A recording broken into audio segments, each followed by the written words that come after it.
इसी का नतीजा दिख रहा है ना यहाँ पर। देखिए बीजेपी को क्लियर बढ़त, 61 सीटों पर बीजेपी और एकनाथ शिंदे आगे चल रहे हैं। नागपुर में रुझानों में बीजेपी को बहुमत 76 बहुमत हो गया, पूरा बहुमत 76। भारतीय जनता पार्टी को वहां पर मिलता हुआ क्लियर बहुमत। नागपुर में 76 सीटों पर बीजेपी वहां पर आगे चलती हुई नजर आ रही है। 26 सीटों पर शिवसेना, यूबीटी, एमएनएस और एनसीपीएसपी, यानी डबल, एक बार फिर डबल हो गया है। पूरा मामला निकल चुका है। 151 में से 76 सीटों पर देखो ना साहिल, 61 सीटों पर 61 और 26, 3 सीटों पर कांग्रेस पार्टी। साहिल भाई, आदरणीय सप्रा जी के लिए मैं यही कहूंगा, हमारे बड़े भाई दिखा दीजिए कि सप्रा जी के ताउम्र साथ ये गलती करता रहा, धूल चेहरे पे लगी थी, मैं आईना तो पोंछता मोदी जी रहा। उनको अरे सुनाते तो हैं। सुनिए ना, ये तो कह आप रहे भी हैं तो कि वही मुंबई गलती कर रहे हैं। नहीं, ये क्यों कह रहे मानना हैं खाली एक वजह नहीं, है? ये कह रहे हैं कि मुंबई में हम अलग अलग है, लेकिन बाकी जगह 12 जगह साथ में है। अरे पूरा का पूरा बताइए, जब मुंबई ही सबसे महत्वपूर्ण था वहीं साथ में नहीं है तो कोई तो रणनीति होगी प्रभु, कोई तो बातचीत होगी। आज हम लोग जीत के भी हारे हुए हैं, ये स्थिति अच्छी लग रही है क्या आपको सप्रा साहब? दीजिए सप्रा साहब। हाँ देखिए, ऐसा है अंजना जी, इनको ये भी बताना जरूरी है, हमारे छोटे भाई हैं, ये पढ़ के नहीं आते पूरा। नवी मुंबई में, उल्लासनगर में, पनवेल में, नासिक में, अहिल्या नगर में, धुले में, पुणे में, शोलापुर में, कोल्हापुर में, परभनी में, जालना में, अमरावती में हम यूबीटी के साथ में लड़ रहे हैं भाई। वही तो कह रहे हैं तो कह रहा हूं, इतना चिल्ला रहे हो? अरे वही मैं ये कह रहा हूं कि उन महानगर पालिकाओं में अगर हम आगे नहीं आते हैं तो उसमें यूबीटी का भी दोष है ना। आप खाली कांग्रेस को किस तरह से दोषी ठहरा रहे हो? मैंने तो 12 महानगर पालिकाएं आपको गिन के बता दी मेरे भाई।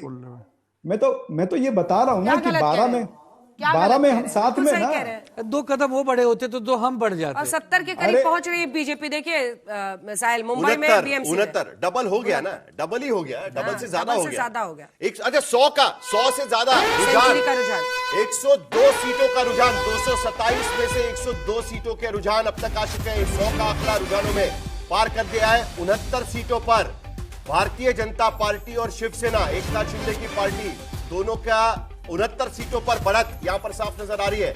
27 सीटों पर शिवसेना, यूबीटी, एमएनएस और एनसीपीएसपी 27 सीटों पर आगे चल रही है। कांग्रेस 4 सीटों पर आगे चल रही है। 100 का आंकड़ा पार कर चुके हैं रुझानों में। बीएमसी का चित्र अभी साफ होता नजर आ रहा है। बीजेपी के दफ्तर पर वहां पर तैयारी जश्न की शुरू हो चुकी है। हो सकता है कि इस बार बीएमसी में, मुंबई में पहली बार भारतीय जनता पार्टी का मेयर बन सकता है। इसी तरीके के रुझान अगर कन्वर्ट होते हैं तो बिल्कुल। और इसी के बीजेपी दफ्तर से कुछ तस्वीरें आ रही है। लगता है कि हम वहां पर कुछ ही देर पहले जब हमारे सहयोगी वहां पर थे और लोगों से बातचीत कर रहे थे तो वो लोग तैयार नहीं थे बोलने को कुछ भी कैमरे पर, क्योंकि उनको सबको हिदायत दी गई थी कि जब तक रिजल्ट एकदम ट्रेंड क्लियर ना हो जाए कोई कुछ बोलेगा नहीं, जश्न नहीं मनाएगा पब्लिकली। ऋत्विक भालेकर हमारे सहयोगी वहां से हमारे साथ जुड़ गए। ऋत्विक, अब कुछ लोग निकल रहे हैं, बोलने को तैयार हो रहे हैं नहीं? सूर्य देव तो एकदम अपने पूरे जलवे के साथ इस वक्त दिखाई दे रहे हैं वहां। मंच तैयार हो गया? जी बिल्कुल, देखिए कुछ देर पहले का माहौल और अब मेरे पीछे अब माहौल दिखेगा तो माहौल बदला बदला सा नजर आ रहा है, क्योंकि यहाँ पर भगवी चादर पूरी तरह से लहराते हुए अब दिख रही है। पूरा वातावरण जो है वो भगवामय होते नजर आ रहा है। मंच तो सज गया है, कुर्सियां भी लग चुकी है और कुछ ही समय में यहाँ पर कार्यकर्ता, पदाधिकारी वो भी कहीं ना कहीं आते हुए यहाँ पर दिखेंगे। कुछ ही समय में अब मंच किस तरह से तैयार हो रहा है आपको दिखा दूं। यहाँ पर जो लीडर्स आने वाले हैं वो इन कुर्सियों पर विराजमान होंगे और बड़ी संख्या में जहां पर अब काउंटिंग सेंटर काउंटिंग हो रही है, वहां पर जो चुनकर आए हुए बीजेपी के या शिंदे सेना के उम्मीदवार हैं वो वहां पर अपने कार्यकर्ताओं के साथ सेलिब्रेशंस करते नजर आ रहे हैं। बड़े नेता जब यहाँ पर आएंगे तब जाकर यहाँ पर भीड़ इकट्ठा होगी और फिलहाल तो अब तैयारियां जोरों शोरों से शुरू हो चुकी है। मिठाइयां भी अब कुछ ही देर में बंटने वाली है और कार्यकर्ता हम देख रहे हैं यहाँ पर आते। भगवा को केसरिया, पर बीजेपी का भगवा तो बीजेपी का रंग ही है, वो तो हर जगह यही। और ये देखिए गुलाब, ये कहाँ से आ रही है तस्वीरें? गुलाबी तस्वीरें कहाँ से? ये मुंबई की तस्वीरें। चलिए, मुंबई में कहाँ से? अच्छा, जो वोट जीते होंगे, वोट जीते हुए हैं, जो उम्मीदवार जीते उनकी तस्वीरें। लेकिन बीजेपी ने शिवसेना से भगवा रंग ले लिया। अरे बीजेपी तो भगवा के लिए बदनाम है। आशुतोष जी जैसे लोग कहते हैं भगवा भगवा भगवा। मुंबई में भगवा शिवसेना। अच्छा ठीक है, इसी पे लड़ाई कर लेते हैं ना आशुतोष, इसी पर हो जाए बहस कि भगवा किसका है ओरिजिनली। भगवा हमारा है। अरे भगवा तो एक मिनट, भगवा हम तो पार्टी की बात कर रहे हैं। महाराज का हमारा भगवा है। भगवा उनका कैसे हो सकता है? भगवा उनका तो हरा रंग किसका होगा? हरा रंग में हमारा है। अच्छा हो गया। हाँ और क्या, फाइनल हो गया, फाइनल एकदम फाइनल है। हमारे तिरंगे में है। हाँ। भगवा भी तिरंगे में है। तो ये काहे कह रहे हैं कि भगवा छीन लिया? कौन कह रहा है? ये साहिल कह रहा है। अरे मैं तो इसलिए कह रहा हूं, साहिल ने कहा कि भगवा छीन लिया बीजेपी से एकनाथ शिंदे ने। एकनाथ शिंदे ने बीजेपी ने छीन लिया भाई। एक जमाने में भगवा रंग एक शिवसेना इस्तेमाल करती। अरे चलिए पीछे चलते हैं। रथ यात्रा किसने निकाली?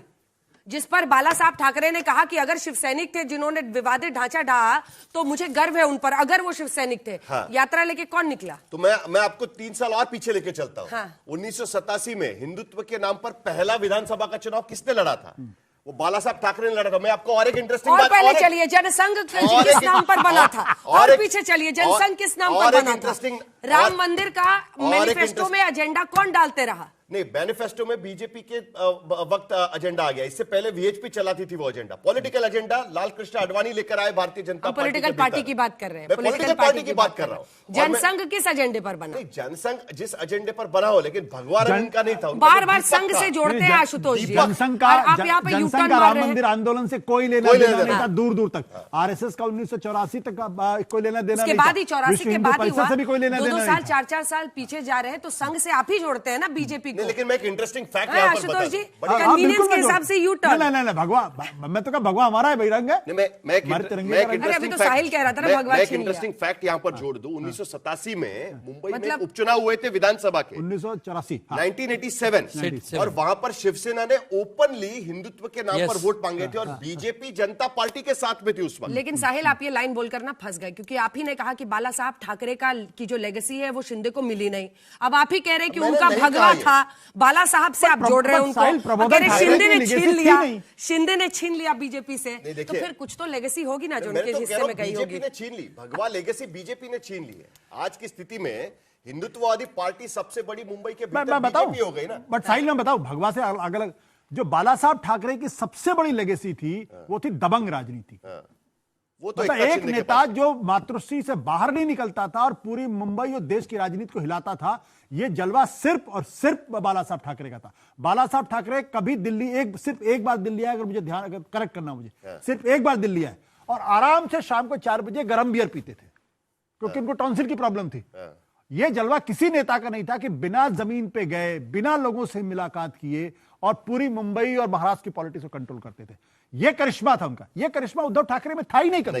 यह राज ठाकरे में कभी नहीं था। और इसीलिए उन्होंने कभी गद्दी की परवाह नहीं की। उन्होंने कभी कुर्सी खुद के लिए, कुर्सी को लेकर उन्होंने कभी वो नहीं किया। लेकिन हाँ, और अंजना एक और बड़ी चीज होती है। दिलचस्प बात बताऊं 10 सेकंड में, फिरोज साहब जो कोटला है पिच खुदवाई और मियां दाद को अपने घर में बैठ के खाना खिलाया।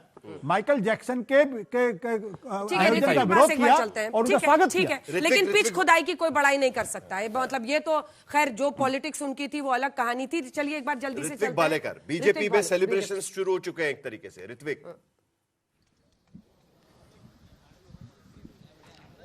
जी बिल्कुल। देखिए जिस तरह से अब तस्वीरें आने शुरू हो गई है, बीजेपी के जो उम्मीदवार चुन कर आए हुए हैं वहां पर तो बहुत बड़ा सेलिब्रेशन शुरू है। लेकिन अभी यहां पर बताया गया है कि 5 बजे के बाद यहां पर अधिकृत तौर पर सेलिब्रेशन किया जाएगा, क्योंकि तब तक सिर्फ मुंबई नहीं बाकी जो महानगर निगम है उनके भी आंकड़े साफ होते नजर आएंगे। और खासकर मुंबई का सेलिब्रेशन जोरों शोरों से होगा, क्योंकि सभी आला नेता जो है बीजेपी के वो 5 बजे के बाद बीजेपी के इस हेडक्वार्टर्स में आने वाले हैं। रविंद्र चौहान जो राज्य के मुखिया है, मुंबई अध्यक्ष अमित साटम है, मंत्री आशीष शेलार है और सीएम देवेंद्र फडणवीस भी यहाँ पर पहुंचने वाले हैं बताया जा रहा है। और जोर शोर से यहाँ पर जो है इंतजाम पुख्ता किए गए हैं और तैयारियां भी जोरों शोरों से है। बस अब सही वक्त कौन सा है